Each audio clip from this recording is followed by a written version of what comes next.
Գյուրջան Կասկադ, հասանելի բնակարաններ 65 ամիս մարման ժամկետով։ Ինչ կարծիք ունեք, երբ Նիկոլ Փաշինյանը թիրախավորում է կանանց վիրավորում արցախցիների։ Ես երբեք ոչ ուզում եմ լսեմ, ոչ ուզում եմ տեսնեմ։ Ոչ մեկին, նրանցից ոչ մեկին ես ոչ մեկի չեմ վստահում։ Հայաստանը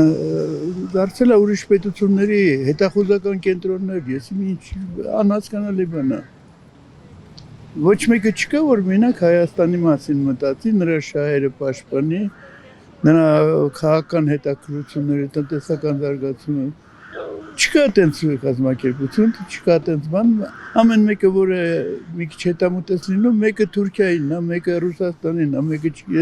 Եվրոպային, մեկը չկա, որ իրոք Հայաստանի… Ինչու ներկայիս իշխանությունը ձեր կարծիքով չի անում դա։ Ներկայիս իշխանությունը ոչ ասեցի, եթե ես խոսեմ, բացահայտ պիտի խոսեմ ու ասեմ, որ նրանցից ոչ մեկը հայ ժողովրդին պետք չեն։ Իսկ արցախցիների մասով ինչ կասեք։ Արցախցիները ինչ, իրանք իշքան կարողացան պայքարեն ճնշումների տակ, մեծ ճնշումների տակ, եւ դրսից, եւ մեր ռազմավարական ընկերների կողմից, պետությունների կողմից, կազմակերպված հանցագործ հանձնում էր Ադրբեջանին։ Ասում են մեղավոր են, որ չեն զոհվել իրենք։ Ինչով են մեղավոր։ Նրանք պատրաստ էին պայքարելու։ Եթե բարձրագույն ղեկավարությունը չի աջակցում,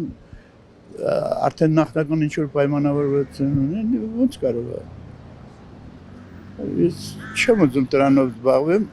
այսինքն մի քիչ տարիքս չի իվանանում, որ զբաղվում ես հիասթափված եմ ամեն ինչից։ Եվ մեկ երազում եմ տեսնում, որ մեկը նորմալ մարդ է դիգա իշխանության եւ պաշտպանի հայ ժողովրդի շահերը, ոչ թե անձնական միլիարդները դզի,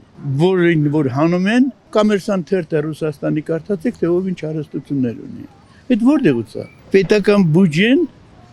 3 միլիարդ է։ Բանկային շահերը, որ բանկերը մաքուր օգուտ են ստանում, 100 միլիարդից անցնում է։